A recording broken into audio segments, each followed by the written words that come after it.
하나의 정통 정치 팟캐스트 정봉재 정국구 시작하겠습니다. 아니 우린 치면 안 돼요. 빨갱이들 같아. 그런가요? 예, 자 오늘 함께하실 분 우리 고정으로 뛰고 있는 최강욱 변호사는 이 녹음하는 이 시점에 지금 안중근 의사의 자취를 쫓아간다고 하얼빈에 가갖고 영하 30도에서 얼어 뒤질라고 지금 하얼빈에 가 있어요. 진짜 역사 가짜 역사 제가 여행사도 하잖아요. 안 하시는 게 뭐예요? 안 하는 거요? 최순실 대행으로 성명서만 안 읽죠. 예. 그래서 지금 그분들이 대통령? 70명 가 있어요. 70명. 예. 예. 화요일 날 출발했습니다. 자, 오늘 함께 하실 분. 그래서 왕년의 고정. 장윤성 기자 자리하셨습니다. 네, 안녕하세요. 왕년의 고정 장윤선입니다. 예. 근데 제가 생각해보니까 의원님이 꼭 제가 꼭 나와야 된다고 말씀을 하셨거든요. 알고 봤더니 최강 변호사 대타였구나. 대타 전문 장윤선입니다. 그 회사 파짜하는 거하고요. 네. 이 마이크가 그게 예를 들어 갖고 100만 원이면 네. 이거 10,000원짜리예요. 더 들이대야 돼요? 그렇죠. 10,000원 들이대야 돼요. 거기서 들이대나란 말이 나오고. 예, 강렬하게 들이대겠습니다. 제가 그 김홍구 코토라고 친구거든요. 아, 그래요? 예. 아, 진짜요? 그럼요. 저하고 같아요. 나이가 한 살 많은가 그랬죠. 59년 왕신육. 예. 어. 바짝 되세요. 네. 죄송합니다. 의자 땡기고. 그런데 액면가는 확실히 다른데. 그러네요. 액면가는 20살 위지. 아, 누가? 아, 김은국이요. 예. 근데 축구도 잘해요. 머리가 좋은 친구야. 이 말 만드는 능력 보면 알잖아요. 그렇죠. 뭐 우클라 근데 대학이라든지. 갑자기 포털 그분 아, 얘기 왜 왜 나온 그러냐면 거예요? 이 팟캐스트 아무거나 나와요. 팟캐스트 오늘 처음 데뷔야. 당황하셨어. 아, 예. 예. 그래서 그 목동에서 만났어요. 나는 CBS 끝나고 술 마시러 갔고 네. 거기는 SBS 끝나고 낮술을 먹고 아. 이미 만취가 됐는데 딱 만났는데 나하고 정관영 교수하고 예. 만났거든 술집에서. 예. 정관영 교수한테 뭐라는 줄 알아? 정 교수 요즘 어디다 들이대? 네. 그래서 내가 우리 CBS 끝나고 온 거야 그랬더니 요즘 CBS에 들이대? 그 친구 재밌어. 자 오늘 전에 한번 나오셨죠? 네. 삼성 전문가 참여연대 모모 위원장 김성진 변호사 자리하셨습니다. 예, 김성진 변호사입니다. 참여연대 집행위원장하고. 집행위원장이에요? 네, 집행위원장하고 경제금융센터 네. 소장 대행. 소장님이 공석입니다. 예. 예, 경제학자를 모시려고 하는데 다들 뭐 용역 때문에 재벌들 용역 때문인지 몰라도 하여간 돈 안 되는 경제금융센터 소장을 안 맡고 있어서 제가 부득이 변호사지만은 소장 대행을 하고 있죠.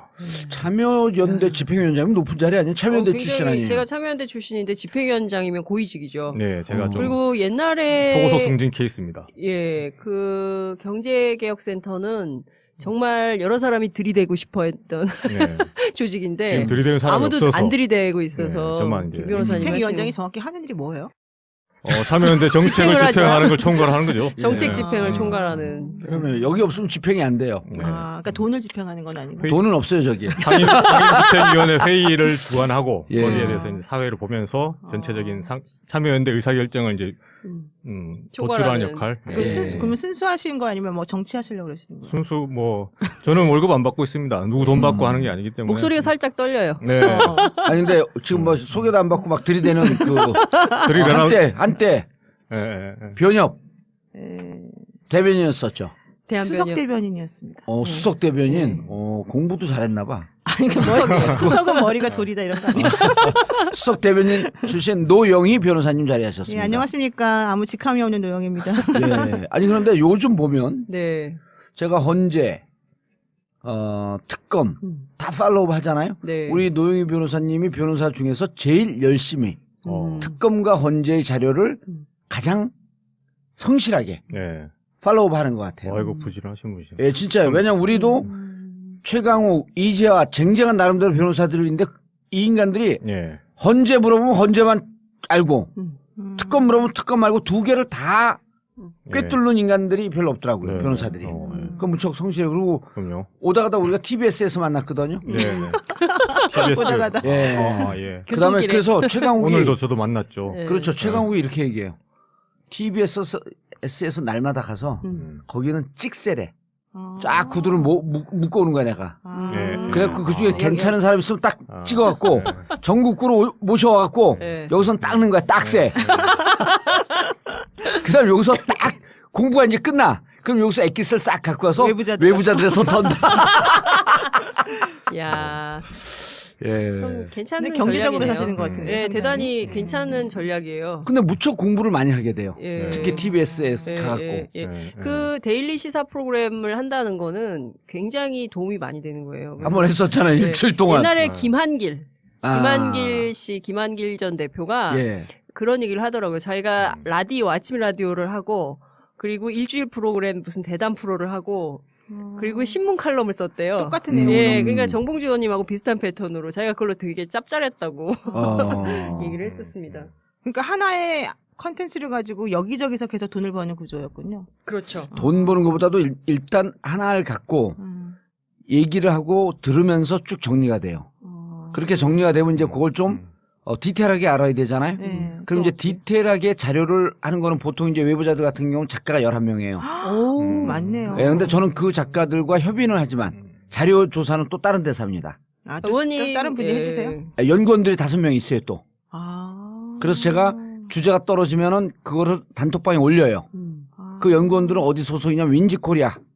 윈지코리아가 뭐예요? 아, 그건 여론조사 전문기관. 대한민국 아. 최고의 여론조사 전문기관이야. 그 5명이 딱 붙어갖고 제가 단톡방에 주제를 올리면 쫙 하루 만에 자료조사를 해와요. 와, 대단하다. 예. 그러면 이 자료를 보는데 시간이 걸리잖아. 네. 그럼 잘 몰라. 예를 들어갖고 장윤선 기자가 아, 이 사건의 전문가다 그러면 제가 전화를 해서 취재를 해요. 한 20분 정도. 그럼 녹음을 따잖아요. 녹음을 딴 걸 또 보내. 우리 스크립트 전문 작가가 또 있어. 예. 보내면 30분 안에 스크립트를 딱 가져와. 이걸 갖고 방송에 나가는 거예요. 그러니까 나머지 3명의 패널들이 당하겠냐고. 그러네, 진짜. 근데 내용은 비슷한 것 같은데, 수준이. 내가 그렇게 헤이지 제가 비슷해져요.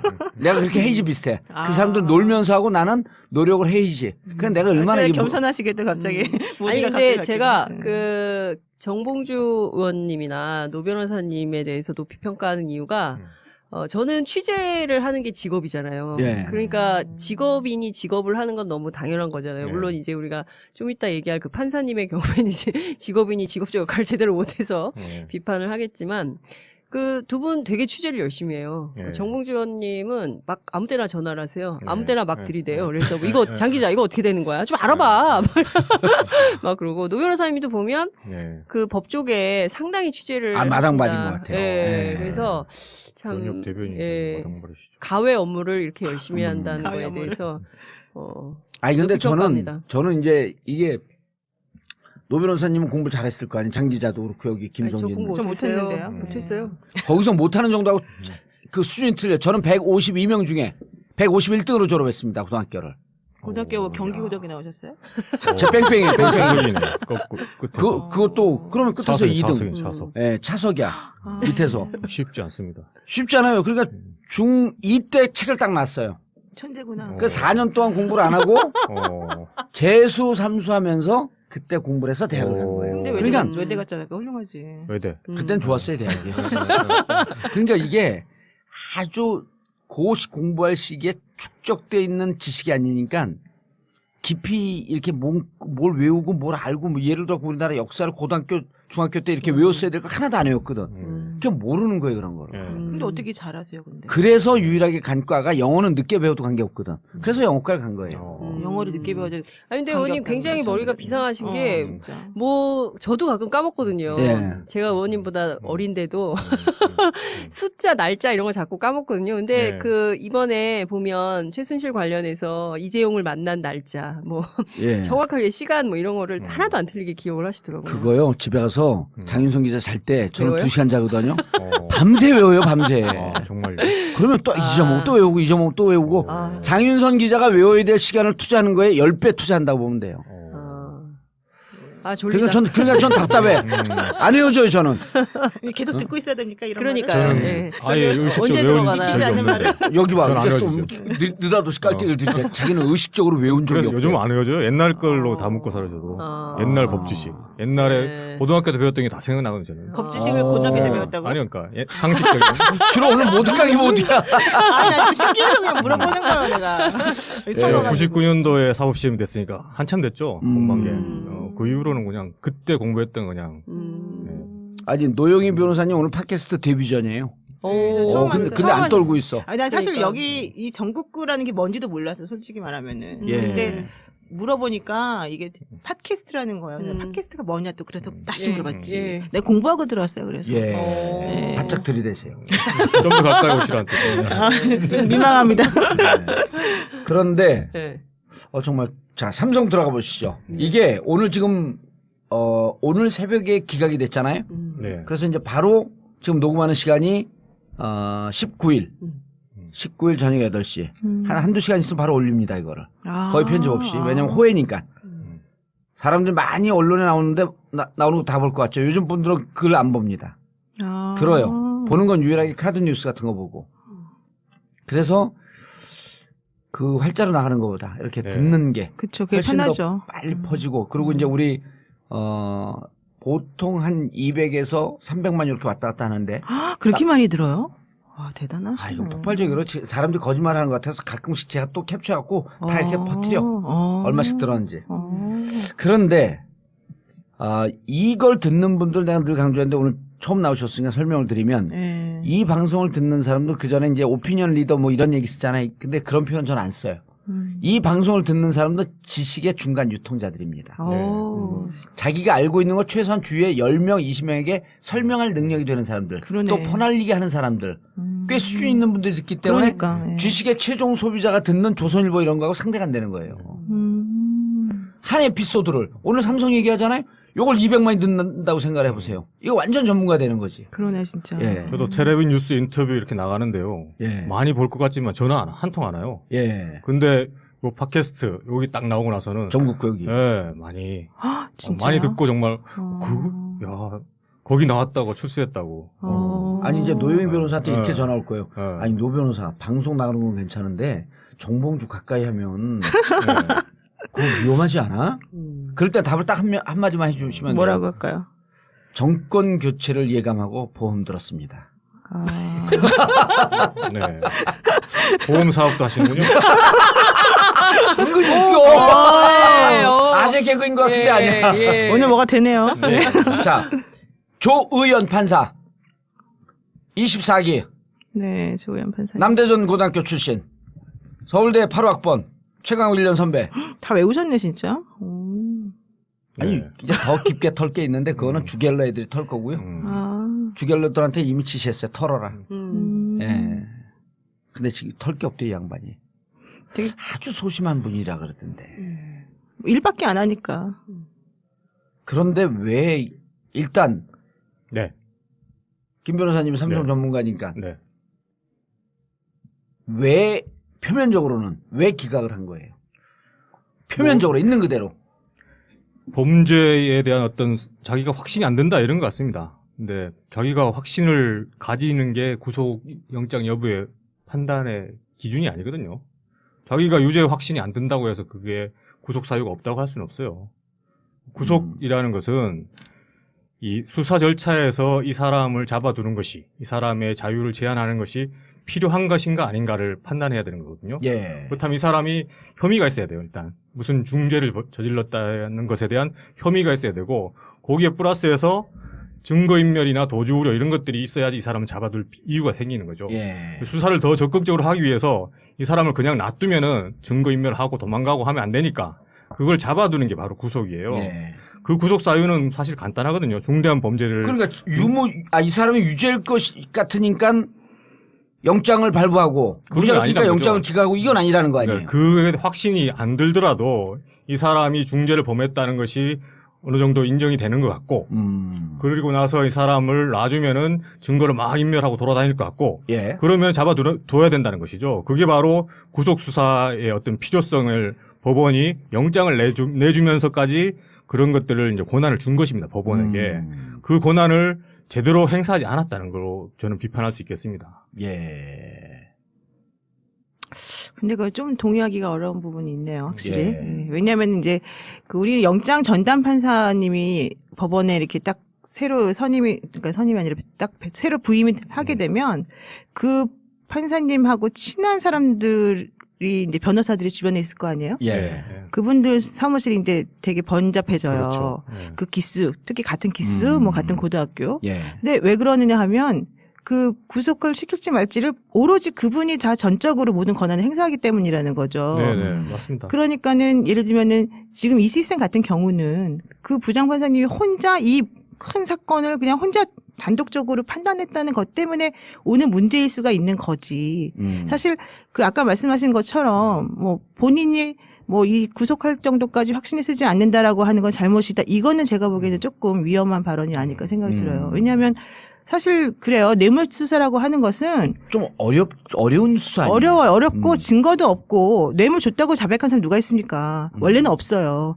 그리고 뇌물수수자는 당연히 안 받았다고 하고 예. 그러니까 뇌물수수자 혹은 뇌물 공여자들이 서로 부인할 것을 기본으로 깔고 전제를 깔고 나머지 증거들을 첨부해서 내면서 이 사람에 대해서 이제 판단해달라고 이제 영장 청구를 하게 되거든요. 예, 보통 뇌물이라고 하는 것은 돈이 가는 건데 그렇죠. 돈이 간 걸 밝혀내기가 힘이 드는데 여긴 지금 돈이 간 간 거는 인정했잖아요. 예. 예. 근데 이제 그 돈이 갔는데 예. 그 돈이 무슨 성격의 돈이냐, 왜 그 돈을 주었느냐라고 하는 거를 이 부장판사님은 삼성이 주장하는 내용을 그냥 그대로 받아들였다라고 하는 거고 특검이 주장하는 내용은 안 받아들였다는 거예요. 그래서 그 부분에 있어서 조금 그분이 나는 저하고는 생각이 다르기 때문에 문제라고 생각을 하는데 왜냐 하면 뇌물죄라고 하는 것의 특수성을 그분이 생각하지 않은 게 아닌가 이런 것 때문에 예. 그렇지만 어쨌든 간에 그럼에도 불구하고 영장 전담 판사는 혼자서 판단하는 게 맞기 때문에 그걸 가지고 뭐라고 할 수는 없다는 거죠. 영장을 여러 명이 판단하진 않아요. 영장을 발부할지 말지를. 그러니까 제 말씀은 이 지금 드러난 사실만 가지고 이 구속 사유가 되느냐 안 되느냐거든요. 그렇죠. 죄를 범하였다고 의심할 만한 상당한 이유가 있으면 돼요. 죄를 범하였다고 인정할 만한이 아니고 의심할 만한. 충분히 국민들은 다 의심하고 있고 지금 드러난 말씀하셨듯이 돈이 오갔고 거기 관련해서 3세 승계를 위해서 국민연금을 동원할 필요가 있었고 그 키는 바로 박근혜 대통령이 갖고 있었다는 거예요. 그렇다면 이 구조에서 범죄 인정이 안 된다고 뇌물죄를 의심할 만한 의심할 만한 상당한 사유가 있는 것이죠. 법 조문대로 해석해야 됩니다. 예.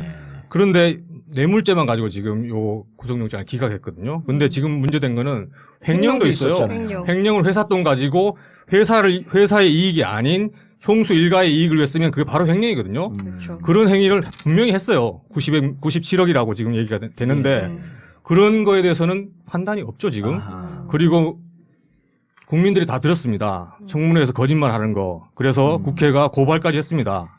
그리고 위증이거든요. 특검에서 고발해달라고 요청을 했고요. 예. 예. 위증이거든요. 국민들 다 알아요. 이 위증했다는 거. 위증에 대한 판단도 없어요. 그러니까 뇌물죄가 자기가 볼 때는 확신이 안 된다. 그런 이유만으로 지금 영장을 기각해버린 것인데 그러니까 그로서는 예. 상식적으로 아니, 좀 이해가 안 되는 부분이 다 것이죠. 상식적으로 이해를 안 되는데 노 변호사님 궁금한 게 네네. 저도 이제 특검 쪽에 빨대를 대고 쪽쪽 빨아본 결과 지금 그 김 변호사님이 얘기한 전략을 쓴 것 같아요. 그냥 뇌물로 기각될 위험성이 있어서 횡령이라고 하는 조금 더 분명한 그 그물을 댔다. 그리고 위증이라고 하는 것은 위증 때문에 구속 사유가 되진 않아요. 위증 때문에. 구속될 수 있죠. 왜 안 될 수 돼요? 될 수 있는데 그러니까 네. 요 삼성이라고 하는 큰 대어를 잡기 위해서 위증으로 한다? 그게 이제 그거는 조금 그 불안하니까 특검에서도 제일 센 뇌물수사를 놓고 근데 뇌물수사는 조금 애매하다고 할지라도 횡령 때문에 결국은 구속영장을 내줄 수밖에 없지 않겠냐라고 하는 전략을 썼다고 저는 그렇게 들었거든요. 그건 어떻게 들으셨어요? 제가 알기로는 윤석열 팀장이 원래 스타일이 예. 이거 안 되면 저거 안 되면 저거 이렇게 해서 그냥 모든 덫을 다 막 이렇게 망라해가지고 제출하는 분이거든요. 예. 그래서 이번에도 말씀하신 것처럼 뇌물, 그 다음에 횡령, 위증 이걸 전부 다 집어넣은 거죠. 그랬는데 이제 가장 패착이라고 우리가 생각하는 것 중에 패착. 하나는 예. 미르하고 삼성 그 K스포츠 재단에 돈 지급한 것 자체를 뇌물이라고 넣었죠. 하면 저도 뭐 딴 데 가서 말씀을 많이 들었지만은 그건 사실 법리적으로 조금 다툴 여지가 있지 않습니까? 왜냐하면은 전경련에서 일률적으로 모든 기업들에게 금액을 어느 정도 할당해가지고 이제 지불하라라고 했으니까 그러면은 그거를 차라리 빼고 예. 나머지 최순실 회사에다가 그냥 직접 꽂은 거, 지급한 거 비대기에다가. 그런 것들만 가지고 해도 200 몇십억이니까 예. 그것만 가지고 해도 되는 게 아니냐라고 하는 이제 생각이 원래는 있었어요. 그랬는데 그거보다도 나머지 그 미르 K에다가 한 거를 집어 넣어야지 금액이 커지고 그러니까 이제 범죄가 되게 중대한 범죄가 되는 거죠. 그리고 그것까지 걸리게 되면 이후에 SK나 그렇죠. 예. CJ나 롯데 이런 거 치기가 상대적으로 좀 쉬운 근거를 만들었었겠죠. 그렇죠. 그래서 이제 그 나머지 대기업들에 대한 그 수사까지 염두에 두고 사실 그걸 한 건데 네. 이제 오히려 이렇게 되고 보니까 사람들이 일부러 박영수 특검이 봐준 거 아니냐. 어허. 그 미르나 K스포츠 재단 관련해서는 사실 법리 다툼이 있다는 거는 법조인들이 다 얘기하고 있었던 건데 괜히 애매한 걸 집어 넣어가지고 오히려 그 영장을 기각시킬 그런 빌미를 제공한 거다. 이런 얘기도까지 사실 이제 나오는 상황이 돼버린 음모론이죠, 거예요. 일종의 그거는. 뭐 음모론. 예, 그럴 수 다르게 있죠. 생각하는데. 네. 미르 재단 K스포츠 재단으로 입금된 게 두 분이 싸우라고 온 거 아니에요? 그러니까 제가 어느 타이밍에 들어가야 되나. 부정한 청탁이 문제지. 사실은 제3자 뇌물죄에 이 부정한 청탁을 입증하는 그 문제지. 미르나 K스포츠 재단이 돈 준 게 박근혜나 최순실의 압력, 그런 최순실이나 박근혜 이익을 위해서 줬다는 건 재벌들 다 알고 있어요. 박근혜 최순실이 없으면 그 돈을 줄 리가 없지 않습니까? 그렇지. 그러면서 대가를 바랬다는 거죠. 그게 바로 부정한 청탁인데 그건 제3자 뇌물죄라고 하는 범주로 그렇죠. 분리를 해놨던 그러니까 거죠. 예. 제3자 뇌물죄의 부정한 청탁 여부가 인정 안 된다는 게 지금 법원에서 이 조 의원하게 뭐 결정을 한 것 같은데 이런 결정이 나온 게 잘하네. 부정한 청탁이 입증이 안 된다 이런 얘기를 하는 거예요. 예. 그건 이제 바로 미르 재단, K스포츠 재단으로 간 게 부정한 청탁이 구체적으로 뭔지에 대해서 잘 모르겠다 이런 식인 예. 것이지 미르나 K스포츠 재단 간 거 자체가 제3자 뇌물죄 구성 아니다. 요건이 자체가 안 된다 이런 식으로 생각하지 않는 거죠 보통은. 그런데 진짜 우리가 궁금한 게 구속영장 청구할 때는요. 이 사람들 좀 나쁜 짓 한 것 같아. 그리고 나쁜 짓 한 걸 저거 법정신을 위반해서 이렇게 불법적으로 살면 안 되는데. 그런데 뭐 불구속 재판이 원칙인데 여러분들 가만히 보니까 그냥 놔두면 튈 것 같아. 그리고 나중에 갖고 이게 법의 심판을 갖고 좀 야단을 쳐줘야 되는데 있는 걸 싹 없을 것 같아. 이게 구속영장의 기본 정신 아니에요? 그렇죠. 그렇죠. 증거인멸, 제가 뭐 말씀드린 도주 우려 그런 예. 것들이죠, 사실은. 그런데 이제 삼성 이재용 부회장 같은 경우는 임원들한테 핸드폰 다 없애라 그랬잖아요. 근데 네. 박상진은 싫어. 나 당신 꼭 걸어놓을 거야. 물어보셨어요? 아니, 나 당신 평상시에 내내 그랬는데 난 개무시했지. 나 당신 미워. 나 독일 가기 싫은데 막 독일 가라 그랬지. 라는 심정은 없었겠지만 예. 뭔가 실수해갖고 예. 그것도 거기서 핸드폰 나올 때 누가 그러냐면 집에 있는 물건 치우잖아요. 갖다 버리면 부인이 꼽꼽을 쳐. 정호성이 그랬잖아요. 그거 실제 그래요. 난 그게 너무 이해가 되는 게 우리 집사람은 휴지를 버리라 그래도 숨겨놨다가 재활용을 해요. 난 정호성 심정은 이해가 돼. 근데 어쨌든 박상진을 포함한 임원들 거를 없애려고 한 노력이 보였단 말이에요. 그래서 저는 조 의원이 의연하게 삼성을 택했다. 그렇죠. 그치. 사실 네. 그렇게 봐야 되겠죠. 왜냐하면 법조인들의 시각이 이제 반반으로 나눠지기는 해요. 예. 그러긴 한데 이제 엄격하게 법리를 따지다 보면 예. 사실은 조금 애매한 부분이 많이 있기 때문에 반드시 영장을 발부해야 된다. 이건 아니다라는 이제 입장이 있고 예. 또 하나는 뇌물죄가 원래 그런 건데 더 이상 어떻게 입증을 하느냐. 그리고 이 정도 특검이 그 증거를 들이댔으면 엄청 많이 들이댔다. 사실은 너무 잘한 거거든요. 예. 그런데 그거는 하나도 인정 안 해주고 오히려 부정한 청탁이나 대가 뭐 직무 관련해서 이런 것들과는 연관관계가 없다라고 주장을 하면서 그거를 기각시켰다면 사실 우리가 저 좀 잘 봐주세요. 저 기업 승계해야 되니까 뭐 이거 제일모직하고 뭐 물산 합병할 때 뭐 비율 좀 낮춰서 연금이 좀 찬성하게 해주세요. 이렇게 직접적으로 안 말하잖아요. 우리가 일반적으로는. 그렇죠. 그러니까 만약에 이번에 영장을 기각하신 그분의 논리에 따르면 사실은 아무도 뇌물죄로 구속될 수가 없는 구조가 돼버리는 거죠. 대한민국에서 뇌물죄로 예, 구속할 수 있는 예. 사람이 없는 거죠. 그렇죠. 그러니까 근데 저는 굉장히 우리가 우아하게 법리적인 다툼을 하고 있잖아요. 그러니까 이를테면은 조희연 판사가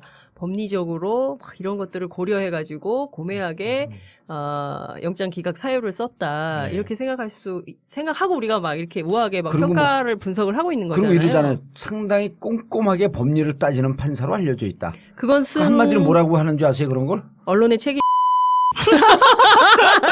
그러니까요. 그러니까 네. 저는 솔직히 말하면 몇 가지 짬짬이를 의심해봐야 된다고 생각을 그게 중요한 하는데요. 거예요, 그러니까 그게. 첫 번째는 언론의 움직임이 상당히 변화했습니다. 그렇죠, 맞아요. 특히 조선일보의 태도가 아니, 노영희 변호사가 그 글까지 썼어요. 예, 어디다 쓰셨어요? 칼럼 썼어요. 아무도 안 예. 보는 데다가. 근데 좌우튼 지금 보면 그 언론이 삼성 감싸기를 세게 하기 시작했어요. 네, 맞아요. 지난주부터 엄청 발라서 그 기사를 쓰고 있고요. 그 기사에 근거를 해서 거기 보면 그런 얘기가 나와요. 미국은 기업 네. 범죄 관련해서 불구속 수사가 대세다. 그 얘기 제가 좀 나중에 드릴게요. 예, 불구속 수사 하라는 메시지인 거거든요. 그러니까 일테면은 삼성 봐주기를 하고 그것에 편승하고 실제로 조희연 판사가 저는 굉장히 우리가 다투는 이런 우아한 법리가 아니라 알고 보면 정말 비선 라인. 웃기는 공개되면 정말 황당한 예. 정말 이런 식으로 판단을 했단 말이야? 라고 국민적 공분을 자극할 만한 내용으로 영장 기각 사유를 썼을 가능성도 있다. 아니 그러니까 그렇게 우아하게 빙글빙글 돌리지 말고요. 네. 이게 이런 거예요. 간단하게 얘기해서 네. 자 조희연 판사를 네. 저기다 대비시켜 보면 되는 거예요. 박근혜 대통령한테. 네. 그렇죠. 바로 그 얘기입니다. 깜짝 놀랐네요.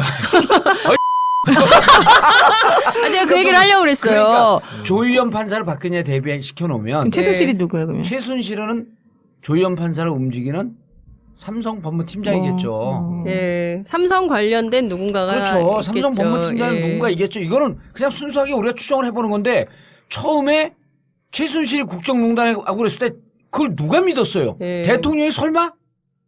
조희연 판사가 설마? 알고 보니까 나중에 조희연 판사가 옷을 벗고 삼성 법무팀 팀장으로 간다든지. 아니, 실제 그런 일이 굉장히 많습니다. 제가 이제 오늘 조희연 판사가 영장 기각을 한 다음에 실제로 판검사들이 얼마나 재벌 대기업으로 인생 이모작을 위해서 이직을 하나 살펴봤더니 2005년 이후에 굉장히 많은 법조인들이 가요. 부장판사 하다가 대법관 가기 어렵다고 판단하면 그때부터 돈으로 가는 거예요. 네. 실제로 그렇지 않습니까? 개인적으로 모르지만 그런 분위기가 있죠. 아니 예. 저는 알고 있는 것도 몇 개 있는데 예. 뭐 그런 경우도 있어요. 그냥 확실하게 봐주고 네. 못 벗고 가서 그 회사와 관련된 그 모든 SK 거다뭐 그 맡고 이런 것도 부판사님 있죠. 나중에 얘기 좀 해주세요. SK 판결 해놓고 삼성 법무팀 사장으로 간 네. 판사 있지 않습니까? 그분 얘기 좀 근데 해주세요. 왜 SK라고 삼성으로 가? 같이 그런- S로 시작해서 그런가? 그러니까요. 그분께 여쭤봐야 될 것 같아요. 그러니까 그분은 저는 나중에 대기업 관련된 모든 변호를 다 맡아가지고 엄청 치부를 하셨죠, 사실은. 그러니까요. 그런데 기본적으로 윤리 문제인 거예요. 그래서 네. 이제 그 얘기를 네. 저는 그 보통 사람들이요. 저는 그래도 법무부 출신이기 때문에 법에 대해서 알잖아요. 법무부 출신이에요. 네. 근데 보통 사람들 판사는 네. 판사가 내리는 판결은 여기 두 분은 변호사이기 때문에 또 몰라요. 숲 안에 들어가 있잖아. 밖에 있는 일반인들은 판사는 하나님과 동등한 수준의 아주 공명정대한 판단을 내린다고 생각을 해요. 그런 분들도 많아요. 실제 많습니다. 왜냐하면 정치적으로 판사가 정치적으로 흔들리고 돈에 흔들릴 것이다. 설마? 많잖아요, 근데. 근데 너무나 많아요. 네. 그런 분들이. 근데 내가 그때 그 부장판사들을 만났더니 이제 저도 그 법무부 출신이기 때문에 그분들이 또 이제 가끔 감옥 얘기도 해주면 또 좋아해요. 술 먹다가. 근데 그분들이 뭐라 그러냐면 20년 넘었는데 판단 다 내리고 뭐죠 저기 법원 딱 내려면 쟤네 서쪽 하늘에 오늘 좀 일찍 끝났고 한 7시쯤 나오면 어둑어둑해지는데 해가 지잖아요. 네. 한숨이 푹 나온다는 거예요. 왜요? 집에 들어가면 부인이 그쯤 되면 애들이 다 고등학생 아니에요. 가입이 어떻게 할 거야? 판사 월급이 판사님들 한 20년 근무하신 분들이 실수령액이 한 700만 원 정도 이제 왔다 갔다 해요. 학원비 할 수 있는데요. 못해요. 많이 벌는 그 정도 많이 벌죠. 많이 버는 거 왜냐하면요 아니에요? 다 공부들을 잘하기 때문에 네. 고2, 고액가해를. 3쯤 되면 고액가에 해야 돼요. 그래요. 세게 해야 돼요. 그래서 그리고 그렇게 받으면요 네. 그분들이 빚 없겠어요? 이것 떼고 저것 떼고 생활비 떼고 그럼 가용 급여는 얼마 안 되는 거예요. 그리고 저녁에 노년 개고생하는데 저녁에 토요일날 일요일날 또 외식 한번 하자 그러면 판사 부장판사 시기나 돼갖고 동네 짜장면 집에서 안 먹으려고 그럴 거 아니에요. 이러저러한 자기들 생활을 쭉 얘기를 하는데 결국은 돈 때문에 20년 지나면 계속 고민한다는 거야. 그리고 사위족 돼갖고 집에 돈이라도 있거나 네. 부인집에 이름은 모르는데 그렇지 않은 많은 판사들은 너무나 취약한 구조다 이게. 이런 얘기들 하소연을 해요. 네. 근데 난 조희연 판사가 그렇다고 보지는 않아. 네. 왜냐면 당장은 아니야 여기는. 미래 가치를 보고 배팅을 했을 가능성이. 근데 그거를 그렇게까지 이제 말하면 좀 심한 거지. 사실은 우리가 확인도 안 했는데 그분이 꼭 그런 사람은 저분이 사실 아니에요. 유포로 감옥까지 갔다 온 사람이에요. 어디다 대고 지금 들이대세요. 그분이 꼭 그런 사람은 아니에요. 그렇죠. 근데 이제 대부분의 그렇게 판사들이 네. 그러진 않아요. 신들을 지금 많이 하고 있다. 예. 그냥 마이클 잡아 그래서 제가 미국은 제가 전잡아 아니 근데 이제 이런 거예요. 그러니까 실질적으로 아니 우리 노영희 변호사님 예. 법률 분석하려고 하다가 예. 아 여긴 법률 분석하려고 거예요. 나 그냥 아는 걸로 말하려고 내가 사실 정확히 말해주려고 이거 갖고 왔는데 아, 없어요. 필요가 없네요 보니까. 근데 이 말 저 말 막 하시네. 예, 알았어요. 나중에 예. 할게요. 예. 아니 그러니까 이게 지금 조희연 판사에 대해서 그 굉장히 꼼꼼한 법리를 엄청나게 따지고 신중한 판사고 이건 사실 언론이 만들어낸 허상이죠. 근데 이분이 과거에 경제범죄를 저지른 피의자들에게 굉장히 관대했어요. 그렇지 않습니까? 그렇죠. 폭스 롯데도 롯데 폭스바겐도 신동빈 그렇고. 회장, 신동빈 회장. 신동빈 회장 풀어줬죠. 음. 그다음에 폭스바겐 전 사장 풀어줬죠. 그다음에 존리, 존리 존리. 옥시전 대표도 불구속 옥시 같은 경우는 수사했어요. 정말 그 20세가 이게 뭐 열 몇 살 된 애들이 지금도 산소호흡기 달고 다니거든요. 그거나 그러니까요. 기각시켰을 때 이 네. 양반 누군가 그런데 같은 판사더라고. 그래 존리 이번에 무죄 받지 않았어요? 이번에 그 얼마 전에 그건 가습기 사건인가? 그게 가습기 사건이에요. 네. 그러니까. 네. 옥시가 가습기 사건이에요. 그러니까 거기서 예. 존리는 무죄 받고 우리나라 그 그래요, 한국, 맞아요. 한국 사장님만 예, 예. 유죄 받았잖아요. 맞았어요. 그러면은 예. 결과적으로는 영장 기각한 게 맞는다는 얘기잖아요. 영장 그렇게 된 기각. 네, 그렇죠. 아니 다르게 영장 봐야 기각한 돼. 게 영향을 유무죄와는 뭐 그럴 수 유무죄 있죠. 판단이랑 예, 또 그럴 수 다르게 있겠죠. 봐야 되죠. 예. 수사를 제대로 하기 위해서 이 사람을 구속하는 게 필요하다에 대한 판단과 유무죄 판단은 또 다르게 봐야 되는 거죠. 그거는 별개의 재판이니까. 근데 이제 다른 재판을 다른 구속 요건에 대해서 다른 재판을 하는 것입니다. 그래서 국민들이 구속되면은 이 사람은 유죄다 이렇게 생각하시는데 꼭 그런 건 아니라는 그렇죠. 거죠. 구속돼 갖고는 무죄 나올 수 있는 그럼요. 거죠. 예. 근데 수사의 그렇죠. 필요성에 비추어서 예. 증거인멸을 할 그렇습니다. 우려가 있다. 예. 근데 이번 영장 기각의 문제는 증거인멸 여부에 대한 판단이 전혀 없었어요. 예. 그렇죠. 발표된 이제 것만 봐도 도주 우려는 없지만 증거인멸의 가능성 아니요, 계속 도주 우려도 제기. 있어요. 왜 그러냐면요. 예. 삼성 미국 지사 갖고 한 2년 근무하면 어떡할 거예요? 아니 원래 출국 금지돼 있었기 때문에 삼성의 불가능한 논리가 그거예요. 일이죠. 출국 금지돼 있었으니까 죄송합니다. 예. 도주리 없다. 예. 이미 압수수색을 3번이나 했기 때문에 증거인멸 우려 없다. 이게 예. 주장이었죠. 물증 얘기고 예. 지금 이재용 씨가 누굽니까? 삼성의 사실상 총수 아닙니까? 예. 네. 총수가 자기 형사 책임을 면하고 싶다. 그러면 그 대신에 총대를 맬 사람들이 사실 뭐 많죠. 예. 그런 사람들이랑 어떻게든 말을 맞출 가능성이 없다고 할 수 있겠습니까? 그런 지위에 있는데 그리고 자기가 이게 범죄가 중대하면 중대할수록 증거인멸의 가능성이 높아져요. 그렇죠. 지금 이재용 씨가 받고 있는 혐의는 상당히 중대거든요. 지금 네. 뇌물죄만 해도 430억이에요. 그러니까 뇌물죄도 그렇고 네. 횡령만 해도 433억. 무기 네. 또는 10년 이상의 징역, 예. 5년, 5년 5년 이상의 이상이죠. 징역. 그렇죠. 예. 그러니까 50억 이런 이상이니까. 중죄 중에 중죄 혐의를 받고 있는 사람이 얼마나 그 증거인멸의 유혹이 크겠습니까? 음. 성인이 아니죠. 자기 죄를 면하기 위해서 뭐라도 할 수 있는 위치에 있는 그런 중죄 혐의를 받고 있는 사람이에요. 그 사람들을 풀어준다는 것은 알아서 하라는 거죠. 네. 저는 좀 납득이 안 됩니다. 증거인멸의 판단에 대해서. 노 변호사님. 실제로 지금 그래서 법조계 안에서 기소조차도 어려워진 거 아니냐 이런 분석도 나오고 있어요. 예, 그런 식으로 말하고 있는 사람도 있고 예. 또 일단 그 특검의 행보를 조금 누른 상태이긴 맞는 거죠. 근데 오늘 확인해 보니까 특검이 이제 절치부심하고 정말 제2라운드를 뛰겠다 이런 입장을 보이더라고요. 그래서 오히려 이게 더 잘 될 수도 있다 이제 이런 생각이 들긴 하는데 어쨌든 그래도 이제 특검 내부에서도 많이 상처를 받았고 시간은 35일밖에 안 남았잖아요. 그러니까 치유가 될지 안 될지 예. 모르겠고 좀 힘든 상황이긴 합니다. 지금 특검 내부 분위기는 그 굉장히 수사검사 10명이 다 열받아가지고 예. 막 내부적으로 싸웠잖아요. 오늘 예. 아침에 7시 모여가지고. 그러니까요. 싸우기도 하고. 저희들끼리요? 예, 그러니까 네. 회의를 했어요. 이제 그 영장이 기각됐다라고 하는 얘기를 듣고 7시에 모여가지고 모처에서 모여서 이제 회의를 하셔가지고 내부적으로 이제 왜 4명을 다 그 영장 청구를 안 했냐, 아니냐. 왜 이재용만 했느냐, 뭐 이런 얘기부터 시작해서. 4명 누구죠?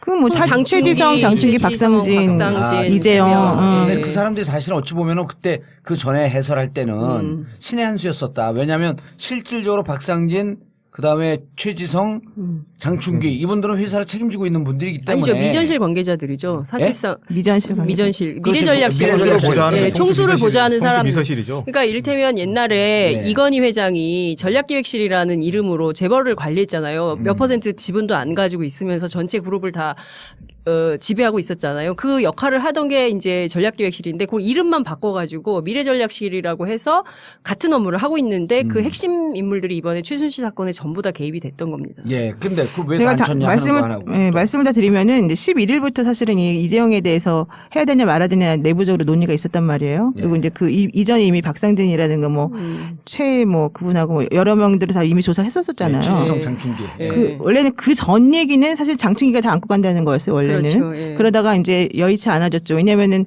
이건희만큼 사실은 이재용 부회장의 그 충성도가 그렇게 많지 않거든요. 조직이 아직. 장충기 무너지 않아서. 사장은 대표적인 이건희 회장 사람이에요. 예, 예. 그래서 예. 사실은 좀 삐걱거리는 게 있었단 말이에요. 그러다가 조사를 해보니까는 이재용이 옛날에 국회에서 위증한 거랑, 그러니까 국회에서 말한 거랑 말이 틀린 부분이 나왔어요. 그래가지고 예. 이제 이분들을 모셔가지고 이제 다시 조사를 해야 되겠다라고 생각을 해가지고 하는 과정 중에 특검에서도 내부 기류가 2개가 있었단 말이죠. 이쪽은 영장을 청구해야 된다는 기류가 있었고 이쪽은 하면 안 된다는 기류가 있었단 말이에요. 그러다가 이재용 회장이 이제 22시간 동안 조사를 받고서 13일 날 오전 7시 50분에 나가지 않습니까?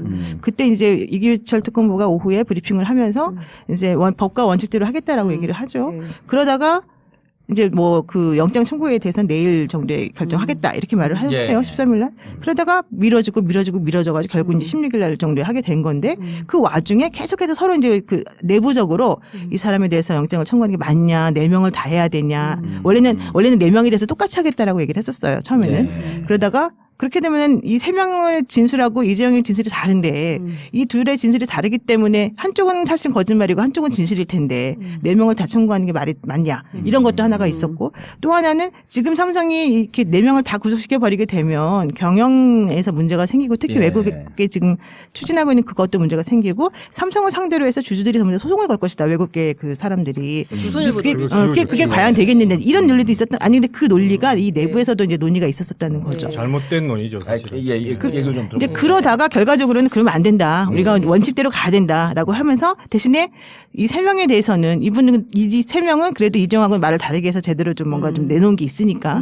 그러니까 이 3명에 대해서는 영장을 청구하지 않는 불구속 기소를 원칙으로 하고 한 명만 가자. 이렇게 정리가 됐던 거죠. 근데 그 내부적으로 완전히 다 깔끔하게 오케이가 돼서 된 건 아니었다는 거죠. 예. 그러다가 이제 오늘 결과 이렇게 나오고 나니까 아침에 이제 싸운 거예요. 그거. 그렇죠. 이제 이거 너무한다. 이거 우리가 사실 처음에는 그렇게 하지 말자고 하지 않느냐부터 시작해가지고 이제 영장을 다시 청구해야 되냐 마냐부터 해가지고 되게 논의가 많았었다는 거죠.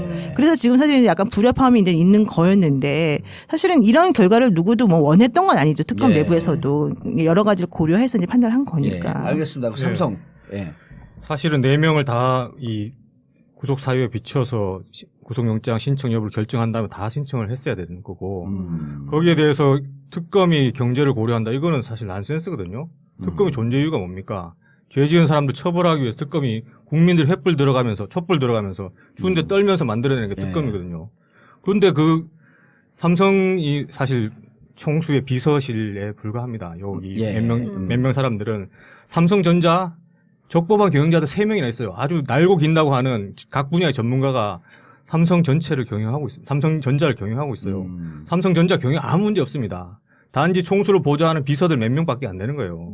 이 사람들이 증거인멸에 우려가 없습니까? 중재 가담한 게 없습니까? 당연히 구속해야 되는 것인데 이 3사람을 구속하면은 마치 삼성이 흔들릴 것처럼 얘기한다는 것 자체가 고려해서는 안 될 것을 고려하는 대한민국 검찰 또는 뭐 특검까지도 그렇게 되는 것은 정말 좀 안타까운 부분이다.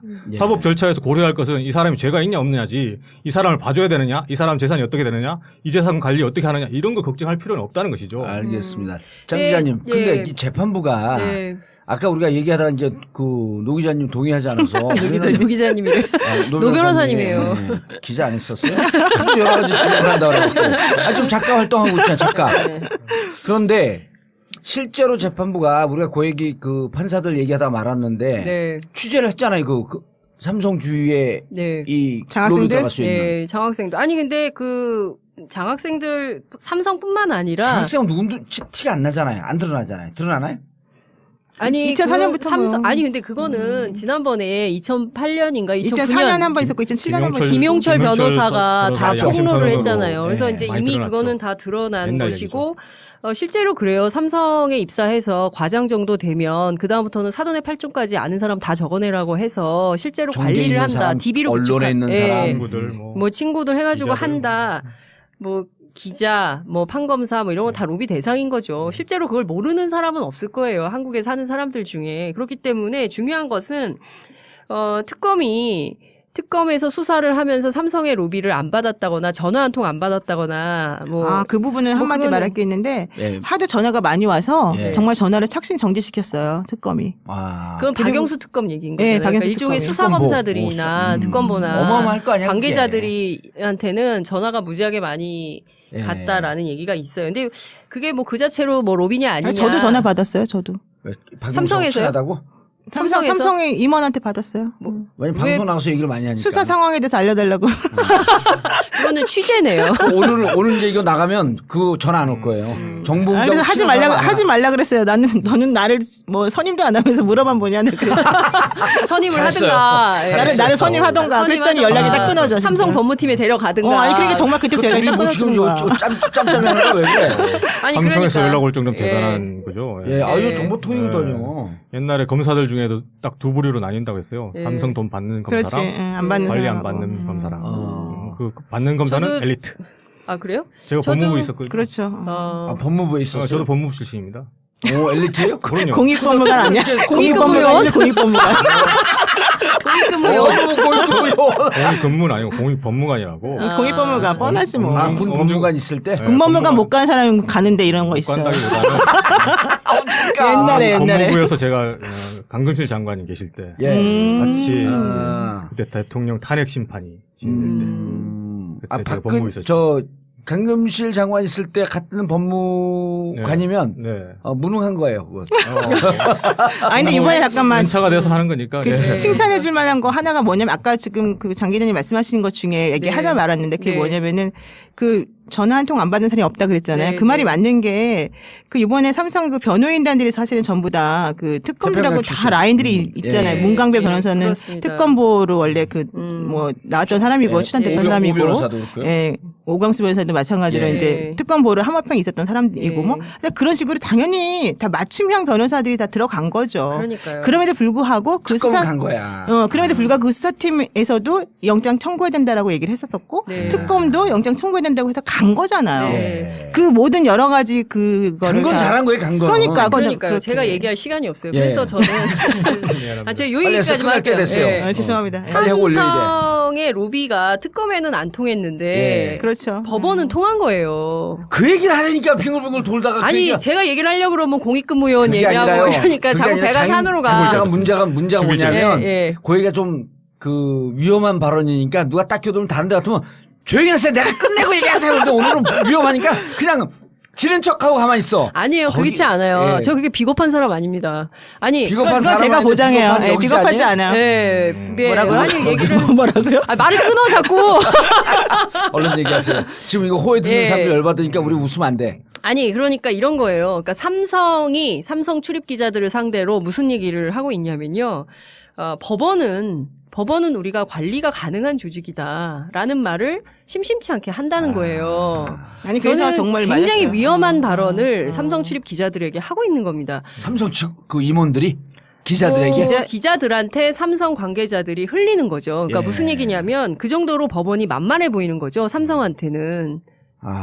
그러니까 우리는 입법, 사법, 행정이 그 삼권 분립이 된 국가라고 알고 있고 앞서 말씀하신 대로 판사님 하면 굉장히 지엄하신 예, 그리고 그 자신의 생사 여탈권을 우아하게. 쥐고 있는 그런 분이라고 생각을 하지만 실제로 삼성이라는 민간 기업입니다. 거기가 무슨 뭐 국영 기업도 아니고요. 그냥 일개 재벌일 뿐이에요. 그런 회사에서 법원 알기를 관리가 가능하다라는 표현을 쓴다는 것 자체가 저는 대단히 국민적으로는 충격적인 거 아닌가. 그런 얘기를 제가 삼성 출입 기자들한테 듣고 참 사실 저는 이런 내용까지는 말하고 싶지 않고 잘 모르는데요. 하나 제가 좀 약간 알면서 모르는 요번에 척한다고? 이상했던 거는 네. 그 삼성 변호인단이 너무너무 자신을 했어요, 사실은. 맞아요. 그 얘기 예. 백전백승이라고 무조건 그랬어요. 기각이다, 법원에 네, 무조건 가면. 기각이다. 아니 그게 4시간 동안 심리하고 나온 다음에 예. 기자회견 했잖아요. 기자회견 할 당당히 때 얘기했잖아요. 때도 네. 그랬고 예. 그 분위기가 이거는 걱정할 필요가 없다 이렇게 자신감을 엄청나게 내비쳤어요. 맞아요. 그러나 초반부터. 그러다가 새벽 2시에 그때까지 이제 결정이 안 나니까 그때 가서는 아마도 우리가 다른 변수를 생각해야 될지도 모른다고 하면서 구속될 것을 염두에 두고 준비를 또 시작했어요. 그때부터. 그러다가 근데 이제 5시 바뀐 거죠. 질문 있어요. 뭐냐면 10시쯤인가 특검에서 네. 설사 기각되더라도 그렇죠. 그 양재 기각되더라도 계속 간다. 재벌 수사에 대해서는 흔들림 없이 간다. 이렇게 발표를 해갖고 난 그 얘기 듣고 뭔가 이상하죠. 뭐지 이게? 그런 생각을 했단 말이에요. 근데 그래서 이제 그 특검 언저리에서 취재하는 기자들에게 12시 반쯤에 전화를 했어요, 제가. 밤에. 그래서 야 이거 어떻게 되는 거냐 그랬더니 형님 2시 전에 나오면 발부고 2시 이후면 기각입니다. 그러니까 2시가 분수령이었죠. 그러더니 1시쯤에 다시 전화 와요. 형 그게 아니고 3시로 수정해야 될 것 같습니다. 그래서 내가 또 확실한 빨대가 있는 거냐 그러니까 형 촉이죠 이건 감이죠. 근데 그 내부가 기자에서 돈다라고 하는 건 누구래도 그런 상황을 갖고 판단들을 하고 있는 거거든요. 주의 변호사, 검사, 판사들 다 종합해갖고 완벽한 작품을 만들려고 노력하는 거 아니에요. 그래서 3시 전이면 발부고 마지막 나온 게 3시 이후면 기각이라고 했는데 근데 또 그게 조금 애매했던 게 예. 지난번에 롯데 신동빈 그 회장에 대해서 불구속할 때 4시에 4시에 발표했잖아요. 예. 그래서 4시는 넘겨야 된다는 게 원래 생각이었어요. 이번에요. 예. 왜냐면 4시보다 더 전에 하게 되면 그거보다 사안이 복잡한데 좀 너무 고민을 안 한 것 같이 보이잖아요. 봐야 될 소리는 진짜 많았다고. 예, 그러니까. 근데 예. 이제 저는 여기서 얘기할 수는 없지만 특검이 넣은 이 박근혜 최순실 그다음에 삼성과의 유착관계 네. 아주 긴밀한 유착관계 거기다 사실 써놓았어요. 근데 재판부가 외면한 것 같아. 그렇죠. 그러니까 상당히 오래 전서부터 이건희 회장의 핵심 인물들이 최순실 등등 박근혜 등등과 관계되어 있는 물론 증언이지만 증언과 정황 그렇죠. 다 넣었죠. 설명이지만 그걸 다 놓았단 말이에요. 그리고 특검은 야마가 돈 게 네. 그런 대목 때문에 그런 야마가 돌아요? 꼭지가 돈 게. 예. 그러니까 저는 이런 겁니다. 팟캐스트예요. 예. 당황하셨어. 깜짝 놀랐어요. 아니 근데 예. 그런 용어는 써도 돼요? 정 의원님만 쓰세요. 아. 되게 아니 근데 저는 이런 거예요. 앞서 우아하게 이제 얘기하는 사람은 조 김성진- 의원으로 볼 거야 이제. 김성진 변호사님 말씀하신 대로 특검을 누가 만들어냈습니까? 천만 촛불이 그럼요. 지키고 그렇죠. 예. 제가 얼마 전에 전화를 한 통 받았어요. 어떤 시민분이 너무 다급하신데 저한테 도움을 요청하는 거예요. 그래서 무슨 도움이냐 했더니 특검이 너무 고생하는 것 같아가지고 시민들 몇 분이 떡을 맞췄대요. 그래서 간식을 드시라고 해서 자기네가 대치 빌딩에 갖고 왔다는 거예요. 그런데 이게 특검은 우린 그런 거 안 받는다. 그렇죠. 그런 거 받으면 받으면 안 받아, 된다. 그럼 그러니까. 특검이 떡검 되는 거지. 아, 그래. 진짜 그러네. 떡검되네. 아, 웃겼어. 그러니까요. 최순실 떡검이 된다. 못 받는다고 하신 거예요. 그래가지고 너무 안타깝다. 나를 이 주지. 떡을 어떻게 해야 되냐. 네. 그래서 어디 사회단체나 알려달라고 하시는 거예요. 어디라도 이게 누군가는 먹어야 되는 떡이다. 그렇죠. 떡이니까. 그래서 한 거예요. 그러니까 무슨 얘기냐면 시민들이 특검을 그렇지, 그렇게 맞아요. 지키고 싶고 네. 이 적폐를 청산해야 된다는 국민적 요구가 이 한겨울에 1000만이나 광화문 광장에 나온 겁니다. 그런데 이런 국민적 힘으로 그렇게 수사를 많이 해서 특검도 굉장히 자신했어요. 도무지 영장 치지 않으면 안 되는 정도의 증거를 제출했다. 그리고 어제 SBS 단독 보도가 나오지 않았습니까? 이재용 부회장이 직접 부탁했다는 거 아니에요? 박근혜 대통령한테 3세 승계를. 맞아요. 그런 얘기까지 나왔는데도 영장을 안 쳤다? 아 그리고 430 이승철이 오늘 또 그 법정에 나서 증언한 거 아니에요. 그렇죠. 네. 뭐라 정경련. 그러냐면 이건 청와대에서 직접 한 거다. 네. 직접 지시한 거다 청와대에서. 그러니까요. 300억, 500억 먼저 얘기했고 직접 증언. 그다음에 10개 기업이라고 하더니 20개 기업으로 얘기를 했고 네. 그리고 재단, 미래재단, K스포츠 재단 만들 때도 청와대가 개입했다. 네. 그 얘기 한 거 아니에요. 증거가 그럼 다 뇌물이죠. 나왔어요. 증거가 다 나왔는데 이 증거에 눈 감은 겁니다. 그러니까 뇌물죄 수사에서 네. 그렇게 증거가 나오기가 쉽지가 않고 그거 나왔으면 다 나온 건데 네. 아직도 증거가 부족하다고 하니까 네. 사실 제가 그럼 뭘 더 어떻게 뭘 더 하라는 어떻게 거냐. 하라는 거냐. 네, 그 생각이 딱 들긴 들었어요. 네, 정말로. 그러니까 저는 네. 여기서 조희연 판사가 아주 나쁜 결정을 했다고 생각합니다. 아니 나쁜 결정을 했고 촛불을 외면한 거고 예. 저는 반드시 이게 이후에 우리 청취자분들이 조희연 판사 어디로 가는지 봐야 됩니다. 그렇죠. 예, 저도 어디로 그거에 주목하고 가는지 봐야 싶어요. 되고. 아니 근데 또 판사님이 판결했다고 또 그거 가지고서 또 우리가 아니죠. 하면 안 되고. 예를 들어 나중에 한 5년 뒤 10년 뒤에 삼성 가신대. 아, 삼성 나중에. 거예요. 아니 근데 네? 어쨌든 단서를 달았어요. 현 단계에서는 네. 좀 부족하다. 그러니까 더 보강해가지고 와라 이런 뜻이죠. 사실. 그러니까 이런 거예요.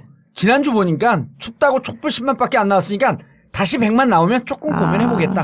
내일 모레 또 우리 많이 예, 나가야 예, 되네. 이번 주에 이제 국민들이 그런 생각 하실 것 같아요. 특히 이제 전국구 같은 유력한 팟캐스트 애청자들께서는 예. 아, 이게 우리가 춥다고 해서 안 나올 조금 게 안 아니다. 나갔더니 예. 조금 줄었다고 이렇게 이분들이 또 이렇게 나오시네. 바로 우리가 나가야겠다. 예. 이번 주에 100만, 200만 다시 모여서 특검이 제대로 잘하고 있다. 떡은 못 보내지만 근데 너무 촛불로 힘들잖아요. 오늘 우리 해야겠다. 맨날 주말마다 나가는 거 얼마나 힘들어요. 그런데 이렇게 그 많은데. 우리 노 변호사님 몇 번 나오셨어요? 저는 3번 나갔습니다. 저는 계속 나갔거든요. 날마다 나가니까요. 힘들지 않아요? 아침에 양치 안 하는 것 안 나가면 양치 안 하는 것처럼 찜찜해요. 가시도 그리고 엄청 재밌어. 왜냐면 저는 거기서 방송도 하잖아요. 그렇죠. TBS 공개 방송. 그렇죠. 네. 예. 5시에. 세종문화회관하고 이거 봐, 세 가지를 또 사이에서. 홍보하고 있어. 자기 근데 방송 홍보를. 나 이번에 깜짝 놀란 게 지난 14일 날 나갔잖아요. 네. 그날 영화 체감 너무 추웠을 실제 텐데. 8도예요. 네. 영화 체감 온도 한 15도 20도 나오는데 방송 시작하기 전에 한 7, 80명이 거기 기다리고 있는 거예요. 그러니까요. 워낙 방송을 잘하시니까. 아니, 또 그래서 재밌고. 나와야 돼요. 네. 나오고 그래? 춥다고 좀 있어. 이런 거 아니에요? 우리 그 조상들이 독립운동할 때는 목을 내놓고 했잖아요. 민주화운동할 때 감옥 갈 각오를 했거든요. 네. 아, 촛불 들고 나올 때 그런 시장 없어요. 조금 추울 뿐이야. 네. 네. 어차피 우리가 10월 29일서부터 시작해갖고 우리가 시작한 거거든요. 네. 아, 우리가 오사만이 저희죠. 아니, 우리가 끝을 내야죠. 우리가 끝을 내야 되는 거예요. 네. 그래서 12월 9일 날 국회 탄핵소추안이 가결이 됐지만 네. 아직 끝나지 않은 것이므로 네. 조희연 같은 판사들한테 개무시당하면서 살겠냐 이거예요. 그렇죠. 그리고 저는 나와라! 특검의 입장에서는 네. 장충기, 최지성, 박상진을 예.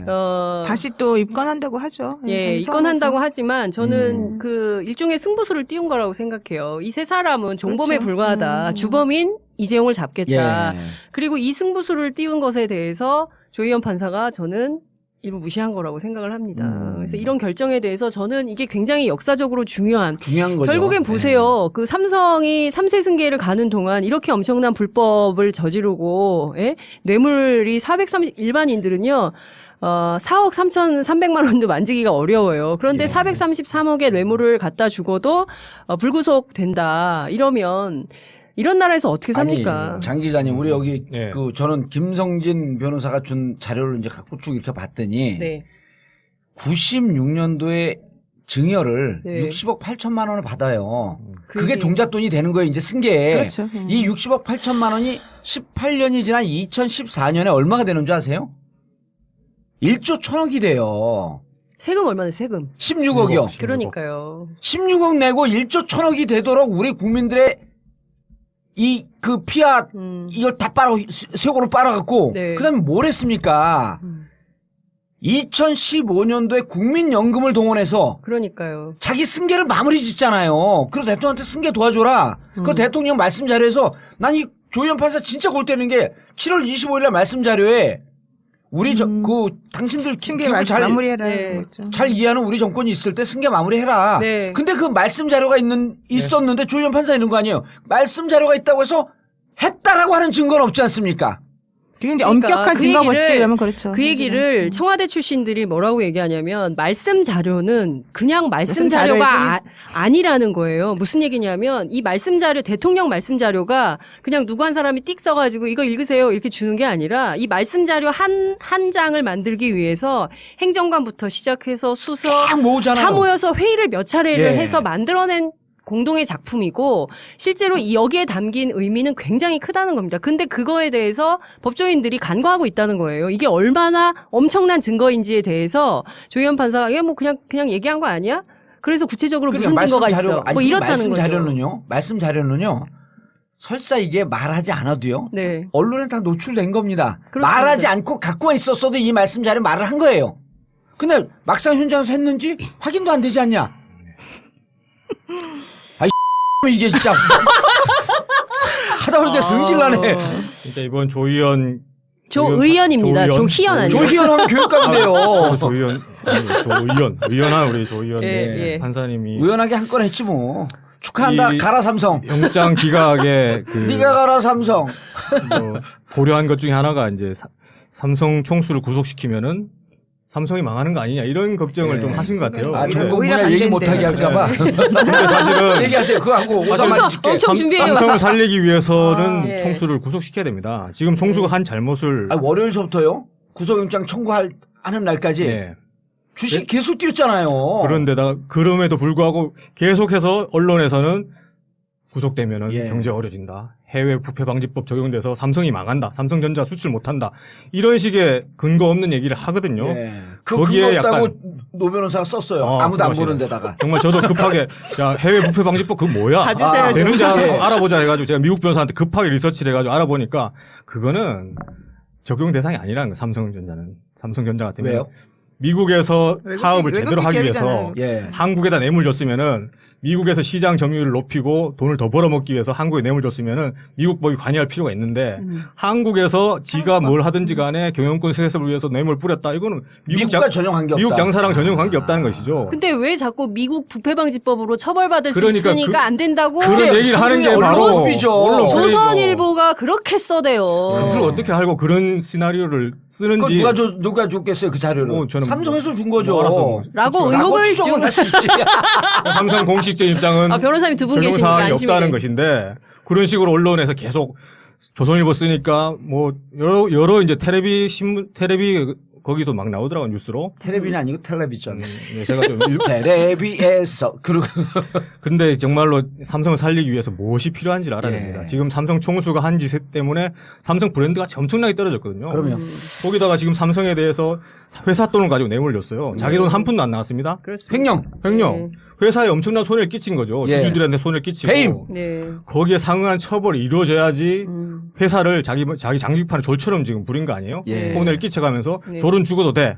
음. 손해를 봐도 돼. 내만 살면 돼. 이런 식으로 지금 경영을 한 건데 총수 일가의 개인적인 이익을 위해서 삼성그룹이 좌지우지돼서는 안 된다는 예. 겁니다. 그것이 바로 삼성 살리기죠. 네. 알겠습니다. 아니 제가 이 얘기를 예. 꼭 하고 싶어요. 그러니까 하세요. 어제 그 교통방송에서 이 얘기를 제가 충분하게 못했는데 그 삼성 주가가 오른다고 하잖아요. 교통방송은요 충분히 못해도 돼요. 왜냐면 아무도 안 들어. 아, 이거 여기서 해야 되겠다. 예. 삼성 주가가 오른다고 하잖아요. 근데 이 예. 안을 우리가 잘 들여다봐야 됩니다. 아 그러니까 지금 주가 오르는 거. 예, 뭐냐면요. 중요한 포인트는 이재용 회장이 구속되느냐 마느냐라는 설왕설래 뭐 대한민국 기사가 막 나올 때 외국인들이 엄청 팔았어요 주식을. 예. 떠났어요. 야, 이 나라 아직도 이렇게 잘 부패하게 팔리냐? 정경유착 해가지고 이 삼성 안 되겠다라고 해서 엄청 빠져나갔어요. 근데 이 주식을 누가 샀는 줄 압니까? 기관 투자자들이 다 사요. 그래서 주가를 유지하거나 올려줘요. 이게 일종의 애국심이라는 겁니다. 재벌을 지켜주는 게 왜 우리가 그게 애국심이 들어가야 됩니까? 이게요, 엘리엇 소송 얘기됐을 때하고 똑같은 거예요. 아. 그때 제일모직하고 삼성물산 떨어지게 합병할 놔둬야 때도 된다 그냥. 예, 그때 뭐 투기자본가가 와가지고 말이야, 국내 기업을 이렇게 키워놓은 삼성을 먹어가지고, 그때 삼성이 돌린 게 쌀이에요, 쌀. 삼성 직원들 전부 풀어가지고 쌀하고 수박 돌렸습니다. 그러면서 애국심에 호소해가지고, 이것은 당연히, 지켜야 된다. 국민연금이 저기를 해야 된다. 엘리엇한테 넘어가면 안 된다. 이런 빗나간 애국심이 결국에는 대한민국 경제를 망치고 삼성을 어렵게 하고 재벌 체제를 공고하게 한다는 것입니다. 더 이상 이런 거 하지 말자고 천만이 나와서 촛불을 든 그렇죠. 거거든요. 예. 근데 이것을 근본적으로 무시한 게 조희연 판사다. 예. 저는 이 생각이 그리고 좀 그래서 듭니다. 저는요 여기 두 분 변호사는 또 같은 동종업계에 있는 분이니까 이런 얘기하면 싫어하는데 아, 그래요? 조희연 판사가 2017년 1월 19일 날 무슨 일을 했고 그분이 앞으로 어떻게 사는지 두 눈 부릅뜨고 매의 눈이 돼서 추적해봐야 됩니다. 그리고 5년이든 10년 뒤든 우리가 다시 이 얘기를 할 수 있을 때 그가 무슨 일을 했는지 봐라. 그가 그때 이러이러한 이유 때문에 그때 이재용 영장 기각한 거 아니냐. 이걸 역사가 기록하지 않으면요. 똑같은 악이 반복이 됩니다. 그리고 21일 날 강화문에 나오셔야죠. 그렇죠. 예. 알겠습니다. 오늘 졸고 있어요. 노영희 변호사. 빨갱이 데뷔전을 축하합니다. 기쁘세요? 예. 저는 사실은 좀 새로운 세계에 접신을 한 것 같습니다. 이제 접시. 오늘은 삼성 얘기만 하고 그다음에 이제 특검과 네. 또 헌재 얘기는 월요일 날 네. 업데이트 되는. 아, 예. 월요일 날 업데이트 되면 이제 그건 300만이에요 무조건. 아, 네. 주위에서 전화 막을 거야. 노영희 변호사 이제 인생 망가지는 거 아니야? 그럴 때 한마디 하라 그랬죠 제가. 뭐라고? 정권 바뀝니다. 아. 네가 가라 삼성. 정권이 바뀌는 거예요? 정치가 바뀌는 거예요? 정치도 바뀌죠 이제. 예, 알겠습니다. 맞습니다. 두 분 예. 김성진 변호사님, 노영희 변호사님 삼성 특집 회 시간 내주셔서 감사하고요. 정봉재 전국구 마치겠습니다. 감사합니다. 고맙습니다. 고맙습니다. 감사합니다. 네. 1, 2, 3, 4.